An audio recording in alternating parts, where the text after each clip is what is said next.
everybody, and welcome back to TUTV. I'm Jack. And I'm Devin.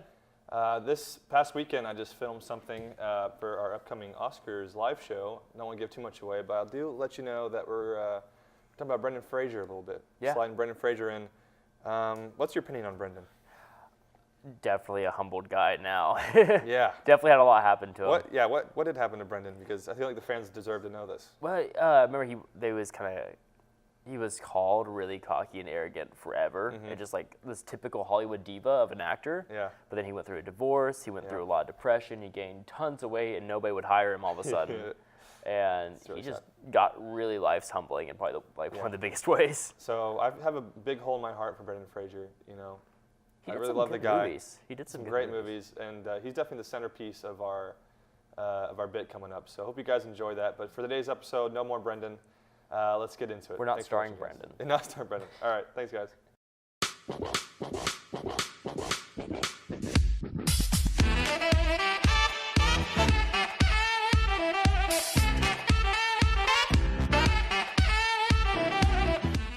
Hi, you may be wondering where Alexander is. Well, he's not here, and I am. I'm Sam Moody, and welcome back to TUTV News. And I'm William Bennett. Happy Valentine's Day week, everyone. We got some special stories, so let's get started. Coca-Cola is debuting orange vanilla as its first new flavor in over a decade. The company announced that the beverage will release across the U.S. in late February after it received positive appeal from tests in Canada. Brand director Kate Carpenter revealed that Coke wants to add more variety to their drinks, as many Americans have stopped drinking soda as a daily routine. Diet Coke jump-started their sales last year by releasing 4 new flavors, including Feisty Cherry and Twisted Mango. Coca-Cola settled on orange vanilla with its sweet creamsicle-esque cola and smooth notes of Fanta. Coca-Cola will launch a marketing campaign for the new flavor as well as new packaging for cherry and vanilla Coke later this year. So scientists have discovered that Earth's north magnetic pole has been drifting, which could pose a problem for navigation systems. While it is normal for the poles to shift over time, it has picked up pace in recent years to about 34 miles per year, racing towards Siberia. The drastic drifting has forced scientists to push out an emergency update to the World Magnetic Model, which is used by both civilian smartphones and military tracking systems. The south and north magnetic poles normally reverse positions every 1,000 years, and some suggest that a stream of molten liquid below the surface is pushing the pole.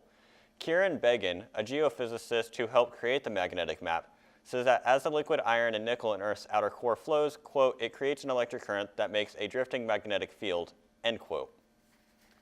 9 Cleveland students aged 5 to 9 were taken to the hospital after teachers discovered a child handing out marijuana-laced gummy bears. Classroom aides said the children were sharing candy at lunch when they noticed an odd wrapper in the 9-year-old boy's hands, who said he had brought the gummy bears from home. The children started complaining of illness, and upon further investigation, the staff discovered that the candy was labeled as containing THC. The boy said he had taken the gummies from his mother after a party Sunday night to share with his classmates. However, he was the only child that tested THC positive, and the rest of the children were treated and released. The mother of the boy was arrested for endangerment of children. A new study has revealed that women's brains age better than their male counterparts. Researchers from Washington University School of Medicine in St. Louis explain that women's brains tend to remain younger once they reach adulthood, as they experience less shrinkage from their peak. 200 participants aged 20 to 82 participated in the study, which measured how much oxygen and glucose the organs were using and gave researchers their metabolic age. On average, the team found that the brains of women were 3.8 years younger than men of the same ages. However, it is unclear what mechanisms create this discrepancy between the brains of men and women, and further research is required to determine its significance to brain functionality and disease.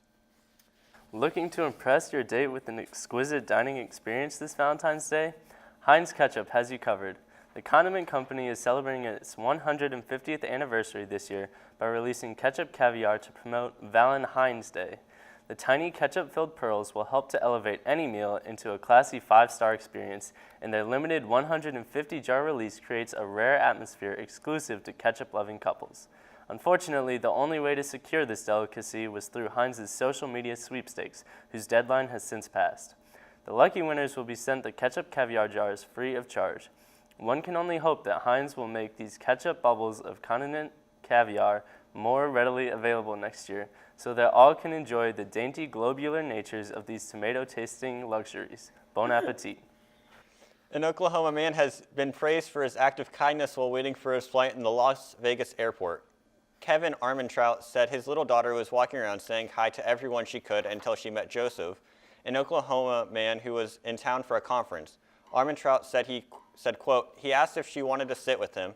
He pulled out his tablet and showed her how to draw with it. They watched cartoons together, and she offered him snacks, end quote.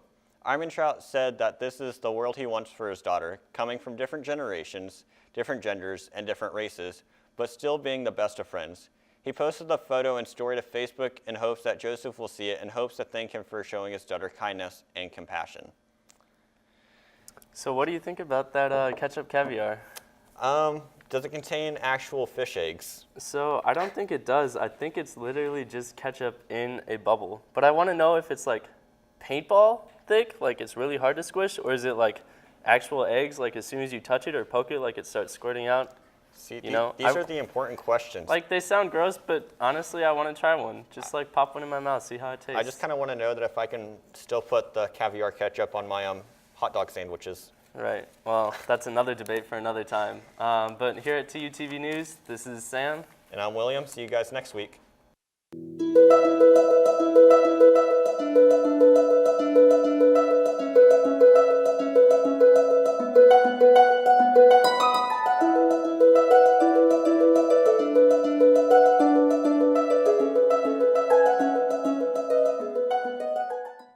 Hey everybody, welcome to our interview segment today. We're here with Dallas Elleman. He is a system engineer for TU Robotics Crew. Thanks for coming out. Hey, thanks a lot for having me. So first off, you can tell us a little bit about TU Robotics Crew, what that kind of stuff you're about here. Yeah, TU Robotic Mining Crew is a team. We're composed of about 51 members.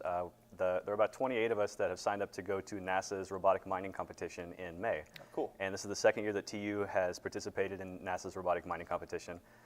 This is actually the first year we've really called ourselves, had a name for our team. So we're a student organization through student association. So we get some funding. We got funding for travel to NASA nice. in May. Yeah. That was nice. So the challenge is in Kennedy Space Center in Cape Canaveral, Florida. NASA and Caterpillar corporations set up a field, and schools from all over the U.S. There are 50 universities that are competing in this. They build a robot to navigate an obstacle course and then dig into a pit of dirt, which has got about a foot or so of something that would simulate the topsoil or the regolith on Mars or the Moon. Oh, and cool. below that is some larger gravel, and you have to. So this year, the competition is dig below to get the larger gravel and then return it to a collection point. And if you do that autonomously or using computer vision without having to hit the controls, and you get a lot of points. You get points for reducing the mass of your robot. There are a lot of other rules and considerations. So we've been working last semester and all through this semester. Some underclassmen. We have 13 seniors on the team, so quite a few mechanical engineers, electrical engineers, some computer science, but also even arts management, geology people. My degree is in engineering, physics, robotics, so it's right up my alley.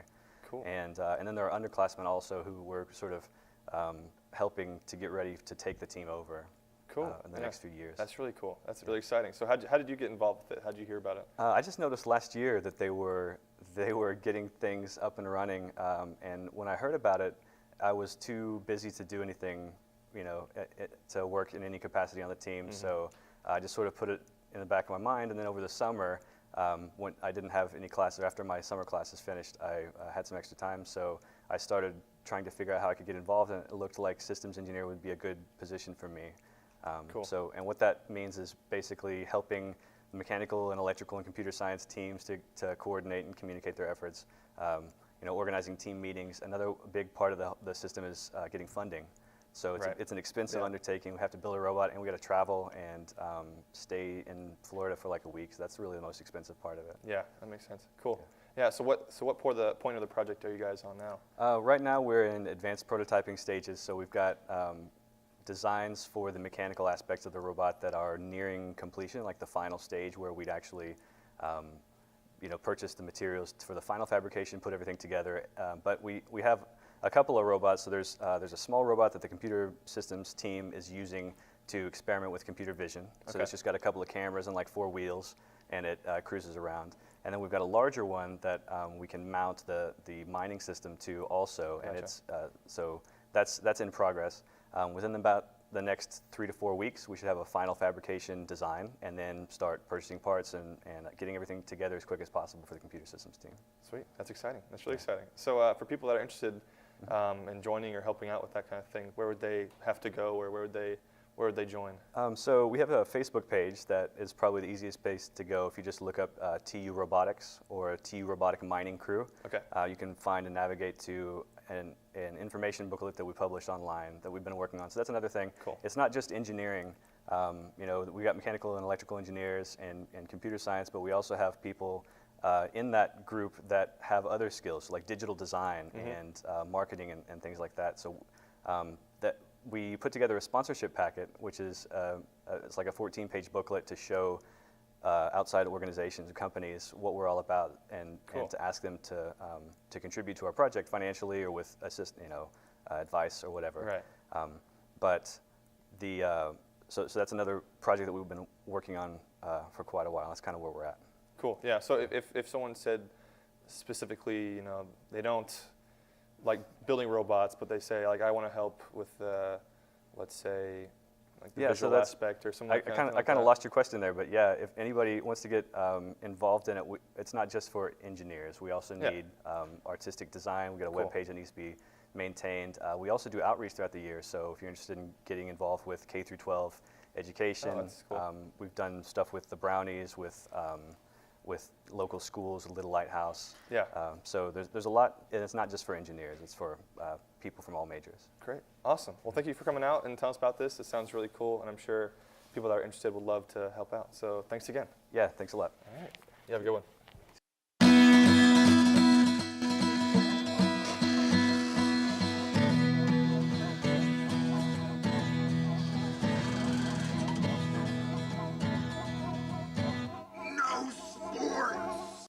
How's it going, everybody? It's not the other guy today. Today it's Devin with TUTV Sports. I'm Sam. Our basketball teams are finally returning to form, and we also finally have tennis stories. So let's get right to it. Heck yeah. Fortunes for the Tulsa men's basketball team may be shifting. The Golden Hurricane hosted the Temple Owls on Saturday, hoping to recover from stumbling over the past few games. The teams traded leads on the first half, but it was the Golden Hurricane who held the lead at halftime. Despite efforts from Temple, Tulsa would cruise to a 76-58 victory at the Reynolds Center. 5 players for the Hurricane would score in double figures, led by Sterling Taplin and Daquan Jeffries. Tulsa needs to build on this win if they hope to be in the conversation for a national tournament. The men's have 2 games away from home this week, at Tulane on Thursday and at East Carolina on Sunday. The Golden Hurricane women's basketball team has found a much-needed spark. The ladies hosted the SMU Mustangs last Wednesday at the Reynolds Center, hoping to avenge 5 straight losses. Alexis Galden ran the show, notching 16 points and 8 assists as Tulsa took control early and never looked back.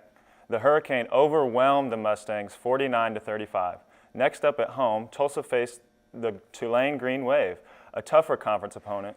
The Hurricane trailed at halftime, but fought back and pulled away in the third and fourth quarters. Crystal Polk recorded a vital double-double with 20 points and 14 rebounds. The Green Wave made it close at the end, but Tulsa secured the victory, 72-67.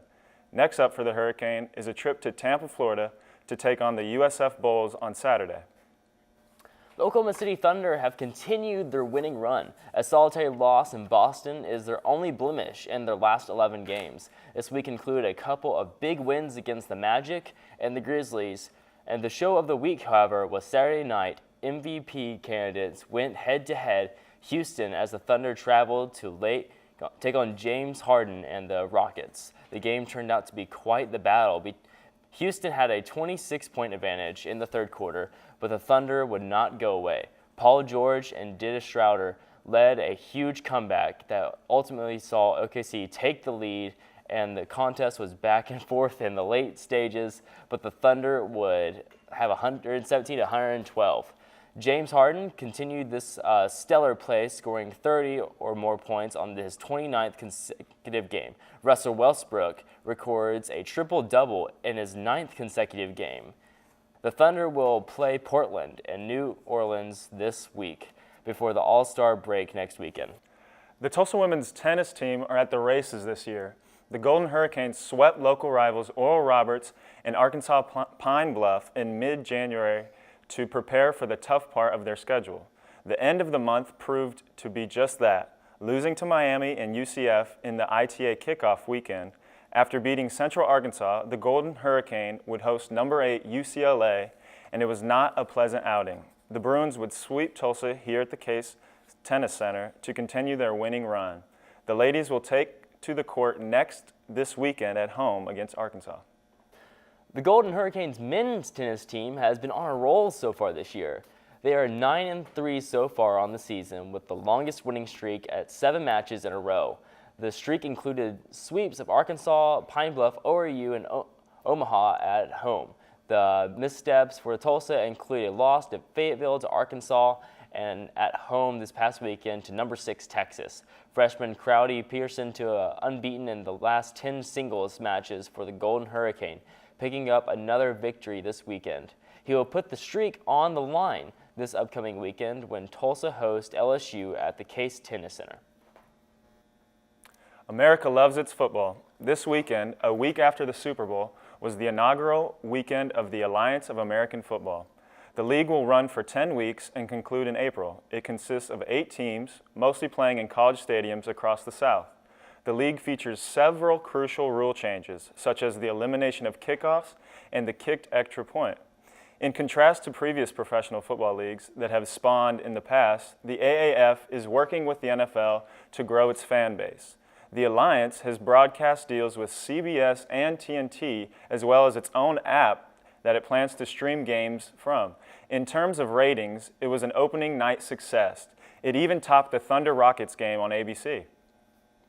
I gotta be honest, the Thunder beating the Rockets was huge for me. Yeah, that's kind of a rival these days. Honestly, for a team that sells out so much, Yeah. Houston's always got a good season. To beat them, I thought was just huge. And James Harden, he used to play for the Thunder, so now Totally. that he's the Rockets, it's... Still salty about that loss. Yeah. But there was a few unmentioned news, like Chris O'Hare, an alumnus, graduated 2 years ago, just also won the British Championship 3K. Wow, Yeah. that's big. It was huge. Especially for TU, that's awesome. Yeah, absolutely. Well, that's all we got today for TUTV Sports. I'm Devin. I'm Sam. Cheers, guys.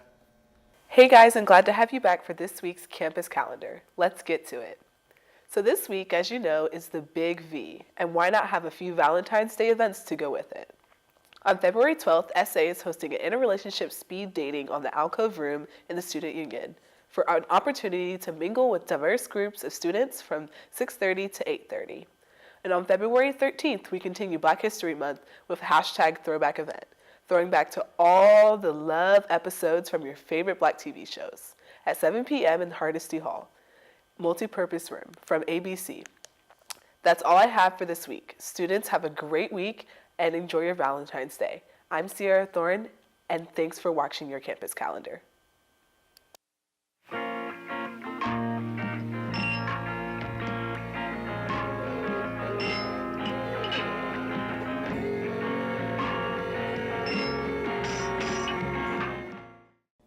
Hello and welcome to TUTV Entertainment. My name is Elise and I'm filling in for Christina, who's leading an expedition finding Miles. And I'm Gloria Borger. Dwayne Johnson did an oopsie. Prince Harry did an oopsie. Travis Scott did an oopsie.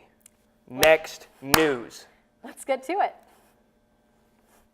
Albert Finley, a 5-time Oscar nominee, died peacefully at the age of 82 this past Thursday, February 7th. The British actor died of a chest infection at the Royal Marsden Hospital in London. In the wake of his death, many theater and film groups rallied together to mourn, and including the Old Vic Theatre in London, who tweeted, quote, "We are very sad to hear of the loss of Albert Finley. His performances in plays by Shakespeare, Chekhov, and other iconic playwrights throughout the 60s, 70s, and 80s stand apart as some of the greatest of our 200-year history." End quote. Finney was most known for his roles in Annie, Aaron Brockovich, and Tom Jones. On February 6th, Dwayne "The Rock" Johnson claimed that he was originally the first pick as host for the Oscars. Dan Buffett tweeted to The Rock, quote, If the Academy is so inclined to load up a great host for next year's Oscars, just pick @The Rock, end quote. Johnson then responded, quote, I was their first choice to host this year, and my goal was to make it the most fun and entertaining Oscars ever. We all tried hard, but couldn't make it work since I'm shooting Jumanji. Academy and I were super bummed maybe one day down the road, end quote. In December, the actor's friend Kevin Hart was announced the next host, but soon stepped down due to controversial tweets revolving around homophobic jokes. Marcia Martin, 14-year-old, who plays Diane on ABC's show Blackish, has just signed her first look deal with which she will discover scripted projects with Universal. President of Universal Picture, Peter Kramer, stated, quote, working with emerging talent is a cornerstone of Universal's overall slate strategy, and Marcia is a star on the rise. She is not only tremendously talented in front of the camera, but offers a unique perspective as a creator and a producer that will resonate with all audiences, end quote.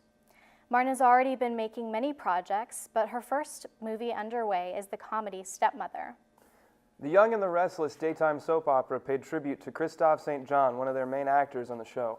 At the end of their February 8th episode, St. John was found dead in his home in Woodland Hills at the age of 52 on February 4th. His character's romance with Drusilla Winters, played by Victoria Rowell, became a favorite among fans of the show. Many fans, other CBS actors and co-stars are mourning his death in the public eye via social media. Nicole Maine, a transgender actress who played transgender woman named Nia Nall in DC's show Supergirl, is making history. Maine will be playing the first transgender superhero named Dreamer.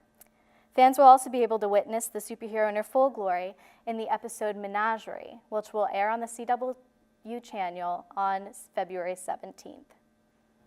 Prince Henry and Duchess Meghan Markle's first year of marriage is now being turned into a Lifetime film called Harry and Meghan Becoming Royal. This film will be following as a sequel to Harry and Meghan, A Royal Romance. In this film, they will be revealing their untold happiness and challenges of living inside the royal family. There's no official premiere date yet. Production will be starting later this month in Vancouver, with the intentions of debuting in the spring of this year. You know, Lisa, I'm just so sorry. I can't keep my attention on that slow teleprompter when you're wearing such amazing TUTV merch. Can you talk about that? Thank you. So I've got the sweatshirt. I've got the pants, which also advertise TUTV. Also wearing a shirt underneath this sweater that is TUTV shirt. I have a hat that I couldn't find, or else I would also be wearing that. So, you know, I would love to tell you guys where you can get this merch, but I'm getting cut off by the producer. So I'm Brett. And you are. I'm Elise. And we'll Thanks see for you next joining week. us. Can you even buy our merch? Is that anything you can do? I mean, if you want to, please comment. Yeah. I mean, you can definitely fund Put your, us with put your that credit merch. card information in the comments below, and we'll send that to you for Yeah, sure. you know, just your number, expiration date. Yeah, for sure. All right. We got So- Valentine's Day coming up. I think this is coming out the exact same Speaking same of day credit as cards, Valentine's Day. They're So, about to be tapped. you got any fun plans? I mean, just Friday, spending it with my girlfriend. What about you? I'm also spending it alone. Oh yeah. Oh, but- what? Yeah, you know, it's just one of the, I probably, my parents sent me a bunch of bagels in the mail, so I'm probably going to eat some bagels. Bagels in the mail. Yeah, no, they're the best. They're from New York City. Bagels in the mail. I'm a I haven't heard them yet. I'm a big bagel fan. They know that about me, so. That's pretty dope, actually. But if any of you, if anyone's watching, has the the hots for me, please, let me know. Yeah, link in the description. Send Jack Yeah, bagels. I'll have my PayPal in the description. Just send me bagels. Not a big deal. All right, folks, thanks for watching. Have a good Valentine's Day. Smash like.